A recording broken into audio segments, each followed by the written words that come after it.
Bienvenidos a la Agenda Económica PM de este jueves acá en CNN Chile, que nosotros pensábamos que comenzaríamos mostrándoles un acuerdo transversal entre las pymes y el gobierno por el salario mínimo. ¿Y por qué les digo pensábamos que iba a ser así? Porque, a diferencia de lo que se anunció el miércoles por la tarde, me refiero a este acuerdo, durante este jueves hubo bastantes gremios que representan a las pymes que desconocieron lo acordado inicialmente. Hay una verdadera división entre las pequeñas y medianas empresas respecto al acuerdo alcanzado con el gobierno para llevar el salario mínimo a 500.000 pesos el próximo año. ¿Por qué se produjo esta división? Lo cuenta Belén Vázquez.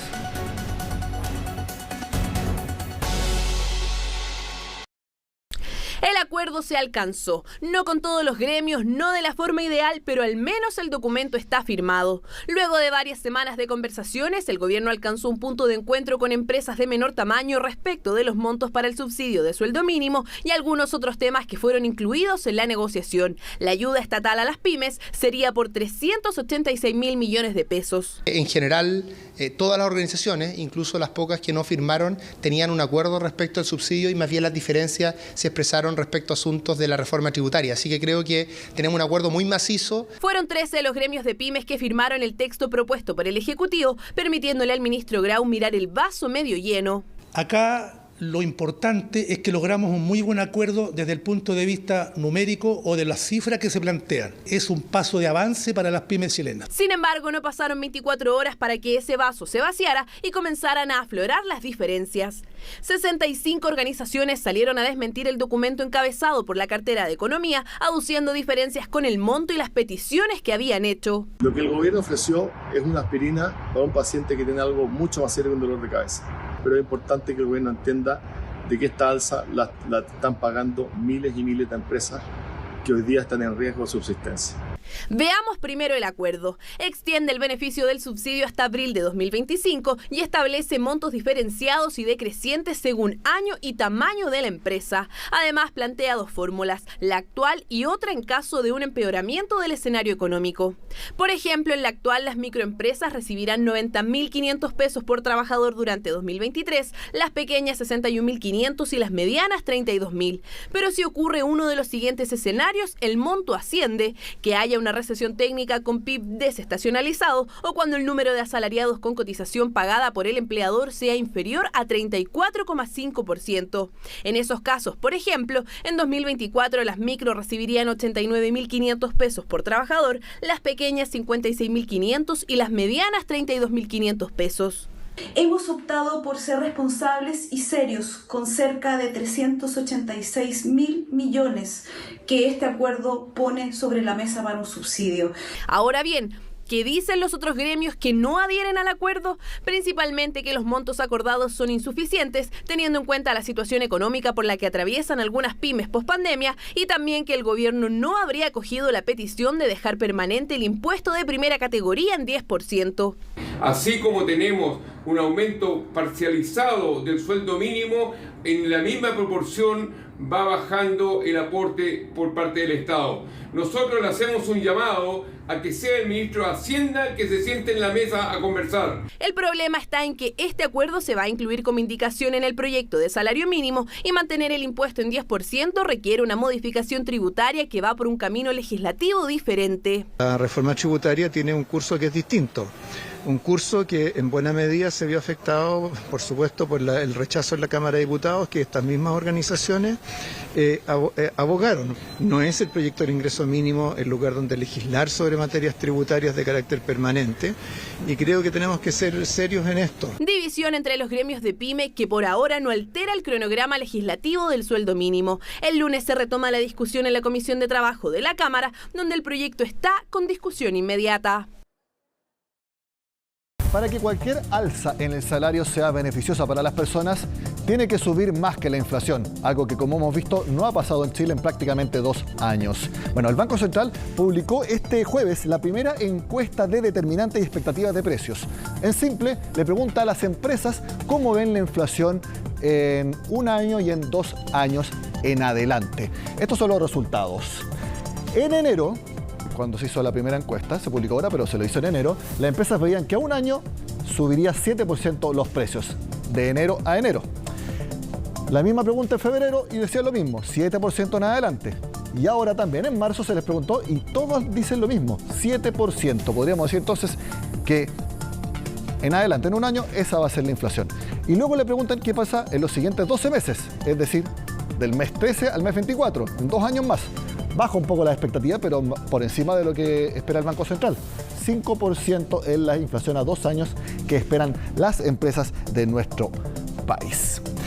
Cambiamos de tema porque el ministro Mario Marcel este jueves le respondió a distintos medios de comunicación que han publicado que la Estrategia Nacional del Litio es una nacionalización del mineral, es una nacionalización de la industria y que también podría causar la alarma en los inversionistas mundiales. Veamos qué fue lo que dijo el secretario de Estado.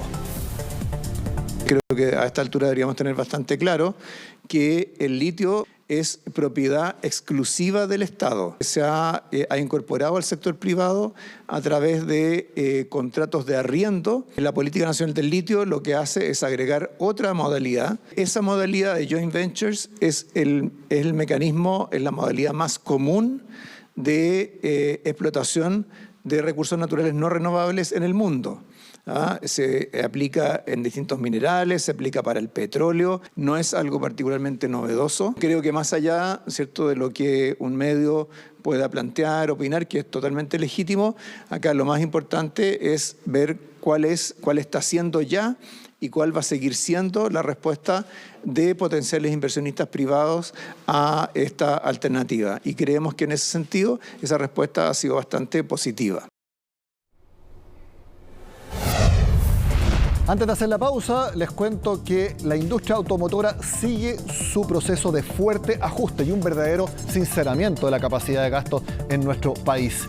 En abril, las más de 19.000 unidades nuevas vendidas representaron un desplome de 48% respecto a abril de 2022, cuando se vendieron casi 40.000 autos nuevos. Obviamente 40.000 autos nuevos, a todas luces, es una cifra enorme y a veces algo desproporcionada para la realidad de nuestro país actualmente. Ahora se produce ese sinceramiento. La pregunta es, ¿vendrá también un ajuste en los precios? Es una posibilidad. Hacemos la pausa en la agenda económica y al regreso analizamos cuánto puede subir el gasto fiscal este año cuando el gobierno sigue con mucha presión para aumentar el gasto. Algo que podría suceder en esta discusión de un nuevo retiro de fondos. Al regreso acá en Agenda Económica.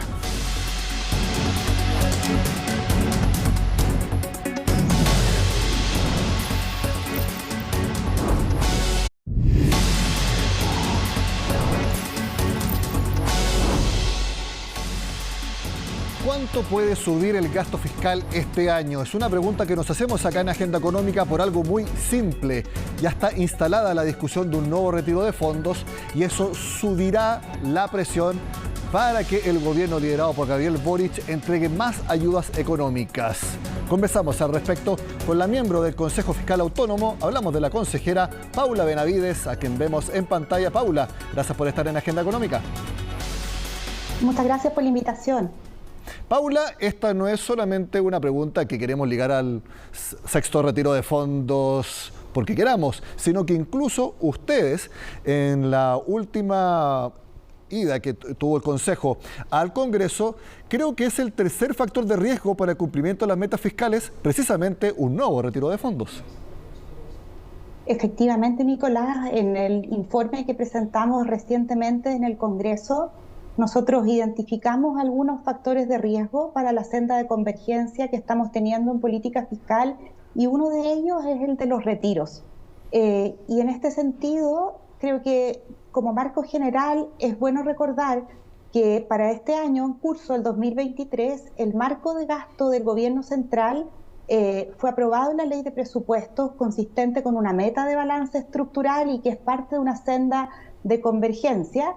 Y que, de acuerdo a las últimas cifras disponibles, probablemente serán actualizadas prontamente, permite un aumento real del gasto de 1,2%. Entonces, ese es el marco general de gasto que existe este año para poder implementar medidas. Y aquí es bueno tener presente que ese es un marco general y que dentro de eso es posible priorizar las necesidades más urgentes y eventualmente a través de reasignaciones esencialmente. Ahora, Paula, es bueno precisarlo porque yo recuerdo que cuando se aprobó el presupuesto 2023, el aumento era de 4,2%. ¿En qué radica la diferencia que ahora usted lo mencione en 1,2% real? Bueno, la variación real también va dependiendo de los supuestos de inflación, entre otros factores. Esta es una cifra, la última disponible, pero prontamente conoceremos un nuevo informe de finanzas públicas.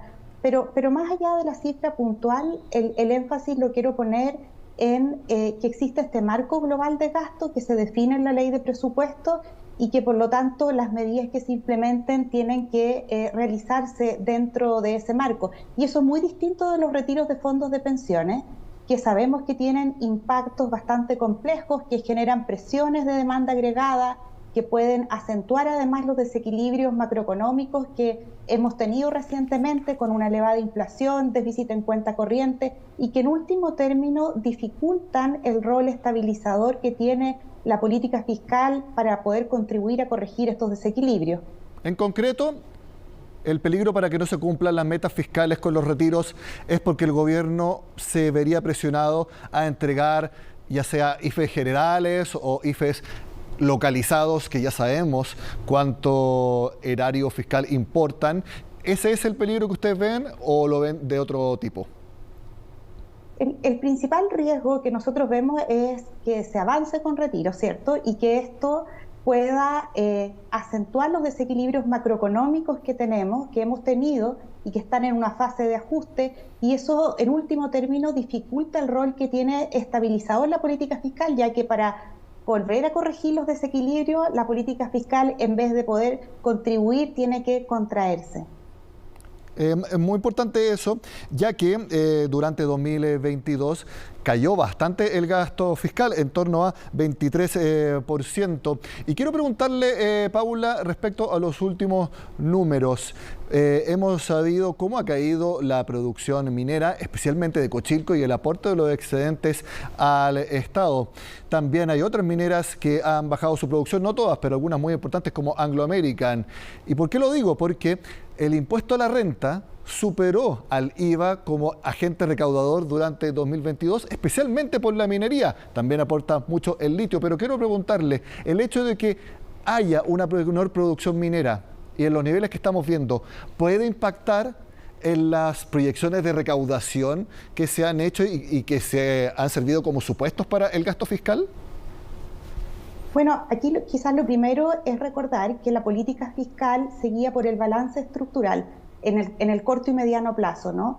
Y justamente seguía por esta regla para darle estabilidad frente a la volatilidad que puede haber más coyunturalmente o las fluctuaciones cíclicas, para no tener que estar ajustando, ¿verdad?, el gasto ante este tipo de caídas que se pueden observar.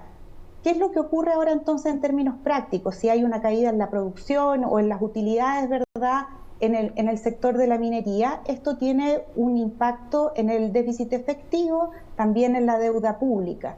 Desde el punto de vista de los ingresos estructurales, estos tienden a ser más estables, pero de todas maneras uno debiera poder esperar algún impacto, porque la corrección cíclica que tenemos en la minería se realiza solamente por el precio del cobre, no por el nivel de producción o por los costos. Entonces, conceptualmente, debiesen también afectarse en alguna medida, y esto es algo que habría que monitorear.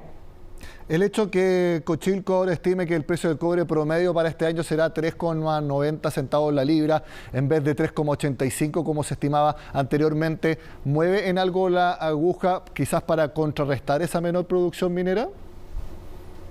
Como decía, aquí es relevante distinguir dos cosas: los ingresos estructurales, sí, que son los que permiten definir el marco de gasto compatible con una meta, y en los ingresos estructurales, en la parte minera, se hace un ajuste cíclico, y lo relevante es el precio de referencia del cobre, que se determina por un comité de expertos.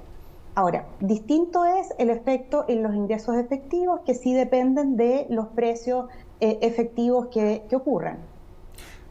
Si bien no es algo estructural, sino que es algo efectivo, en el primer trimestre el gobierno ya lleva ejecutado un 23,5% del presupuesto, más o menos lo mismo que otros años. ¿Ustedes cómo lo ven en el CFA? Bueno, recientemente se han conocido las cifras de ejecución del primer trimestre y aquí lo relevante desde el punto de vista de la regla fiscal es la mirada anual, que es la que permite determinar si uno está o no dentro del marco de gasto que autoriza la regla fiscal. En el caso particular de lo que hemos visto entonces en este primer trimestre, uno puede observar que hay un aumento relevante del gasto, pero esto está en línea con algunos proyectos específicos que entraron en vigencia el año pasado y que tienen en el primer trimestre del 22 una base de comparación más baja, como es el caso de la ampliación de la cobertura de la pensión garantizada universal, que aumentó desde el 60 al 90% de la población.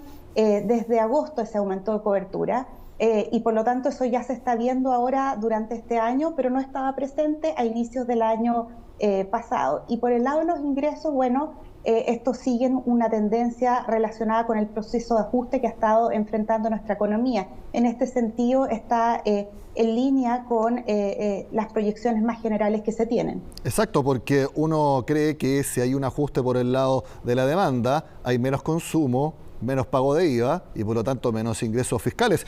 Y eso debiera ser algo más sostenible en el tiempo, porque lo que ha pasado en los últimos 2 años claramente no se puede proyectar como una regla en el tiempo, sino que tiene que haber menor ingreso por ese lado. Bueno, respecto de los ingresos, nosotros hemos hecho un llamado a que puedan estudiarse en profundidad medidas que permitan efectivamente aumentar ingresos permanentes para hacer frente a distintas presiones de gasto que estamos viendo, y aquí hemos mencionado distintas vías que todas son relevantes. Por un lado, ingresos tributarios, incluyendo también reducción de evasión y elusión. Por otro lado, también considerar eficiencia del gasto, pero con medidas concretas que permitan cuantificar aquello. Y también es importante las medidas que permitan mejorar o incrementar el crecimiento tendencial. Paula, no se aprobó la idea de legislar la reforma tributaria por la Cámara de Diputados. Están recién terminados los diálogos para una nueva reforma que no tenemos todavía ninguna base en cuanto a cómo va a ser. El hecho de que se haya demorado esa tramitación por este rechazo que yo le mencionaba, ¿afecta en algo las proyecciones a 5 o 10 años del techo de la deuda pública, que es algo muy relevante para la estabilidad fiscal de nuestro país y que ustedes siguen con mucha atención? Primero, como contexto, si me permites, Nicolás, resaltar algo que es nuevo en nuestra política fiscal y que se implementó desde el 2022, que es que nos regimos actualmente por una regla dual. ¿Qué significa eso? Que a lo que conocemos desde el 2001 de balance estructural como guía operacional de la política fiscal se sumó este nivel prudente de deuda, que es un umbral de la deuda bruta que se estableció en 45%, definido, ¿verdad?, como para resguardar la sostenibilidad fiscal. Y esto se volvió importante porque en los últimos años, desde el 2008 hasta la actualidad, tuvimos aumentos persistentes del endeudamiento público, llegando el año pasado a un 37%. Entonces, hacia adelante, ¿cómo se ve esto? Hacia adelante existe una senda de convergencia fiscal que permite, de acuerdo a los escenarios de sostenibilidad fiscal proyectados, que se mantenga la deuda por debajo de este umbral. ¿Y qué pasa con la reforma tributaria aquí? En esta senda de convergencia, como la reforma tributaria es un proyecto en trámite, no está incorporado esos mayores ingresos. Por lo tanto, esto no debiera, en principio, poner en riesgo la convergencia fiscal que se está evaluando. Sin embargo, es importante y no podemos desconocer que existe un programa de gobierno que sí considera esos ingresos y que existen presiones para aumentar el gasto en distintos servicios, bienes públicos, etcétera. Y por lo tanto, aquí el énfasis es que nosotros hemos puesto, más allá de que no esté presente la reforma tributaria en la senda de convergencia, es que es fundamental que hacia adelante cualquier gasto permanente que se comprometa tiene que ir acompañado de ingresos permanentes y que además aquí tiene que haber un calce entre el monto y también la temporalidad de esos ingresos con los gastos. Exactamente. Ahora, hablando de la deuda, sería bueno quizás usted nos pueda explicar lo que yo considero una anomalía, o más que una anomalía, algo que pasa muy poco. ¿Por qué? Usted mencionaba, el año pasado la deuda pública cerró en 37% del PIB y en este primer trimestre bajó a poco más de 34%. ¿Qué pasó en 3 meses? Bueno, ese es un dato puntual, pero sí, las estimaciones más generales o anuales no se han modificado, ¿verdad? En los escenarios del Consejo Fiscal nosotros proyectamos una deuda hacia finales de este año en torno a 38%, que es una cifra similar a la que estaba contenida en el último informe de finanzas públicas que se conoce. Y a veces ocurre en los datos trimestrales que si justo han ocurrido amortizaciones o hay una determinada variación del tipo de cambio, puede haber un efecto puntual, pero en la mirada más global se mantiene la tendencia, ¿verdad?, a una deuda que está en torno al 38%, y en los escenarios que van en línea con la convergencia fiscal, lo que se proyecta es una deuda que de aquí a unos 5 años se estabilizaría en torno a un 40% por debajo del umbral de deuda prudente que comentaba antes, de 45% del PIB. Bueno, entonces en este primer trimestre, como dicen los economistas, un solo dato no es suficiente para marcar una tendencia, entonces Exacto. la deuda volvería a subir a las proyecciones más normales. Paula Benavides, consejera del Consejo Fiscal Autónomo, muchas gracias por esta mirada sobre las proyecciones fiscales de nuestro país para este año y también para el corto plazo. Que estén muy bien. Muchas gracias a ustedes. De esta forma termina la agenda económica de este jueves. Sigan acá en CNN Chile.